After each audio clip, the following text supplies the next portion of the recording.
नमस्कार मित्रांनो, स्वागत आहे तुमचं आपल्या शेती आणि सरकारी योजना यूट्यूब चॅनलमध्ये। मित्रांनो, आजच्या व्हिडिओमध्ये आपण एक अतिशय महत्त्वाची अपडेट जाणून घेणार आहोत। ही अपडेट खास करून संजय गांधी निराधार योजना, विधवा पेन्शन योजना, श्रावणबाळ योजना, वृद्धापकाळ योजना आणि दिव्यांग लाभार्थी या सर्वांसाठी खूप महत्त्वाची आहे।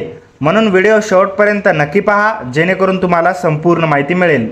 मित्रांनो, व्हिडिओ सुरू करण्यापूर्वी तुम्ही जर आपल्या चॅनलवर पहिल्यांदाच आला असाल तर चॅनलला नक्की सबस्क्राइब करा, जेणेकरून असेच महत्त्वाचे अपडेट तुम्हाला वेळेवर मिळतील। चला तर मंडळी, व्हिडिओला सुरुवात करूया। मित्रांनो, एप्रिल महिन्याच्या हप्त्याबाबत मोठी अपडेट समोर आली आहे। राज्यातील अनेक लाभार्थ्यांच्या खात्यात पैसे जमा होण्यास सुरुवात झालेली आहे।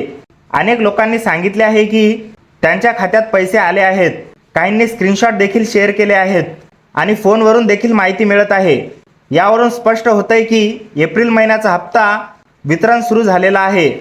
मित्रांनो, आता जाणून घेऊया कोणकोणत्या लाभार्थ्यांना पैसे आले। सध्या उपलब्ध माहितीनुसार संजय गांधी निराधार योजनेचे लाभार्थी, विधवा महिला, वृद्धापकाळ योजनेचे लाभार्थी, श्रावणबाळ योजनेचे लाभार्थी या अनेकांना पैसे जमा होण्यास सुरुवात झाली आहे। मित्रांनो, महत्त्वाची आणि थोडी खेदाची बातमी। मित्रांनो, इथे एक महत्त्वाचा मुद्दा आहे। दिव्यांग लाभार्थ्यांच्या खात्यात अजून पैसे आलेले नाहीत। सध्या तरी दिव्यांग योजनेचा एप्रिलचा हप्ता जमा झालेला दिसत नाही।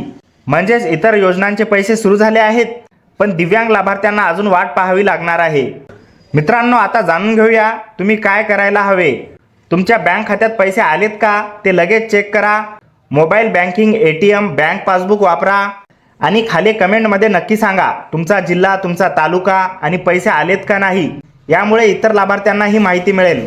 महत्त्वाची सूचना, सध्या हप्ता टप्प्याटप्प्याने जमा होत आहे, त्यामुळे काहींना आज, काहींना उद्या असे पैसे मिळू शकतात।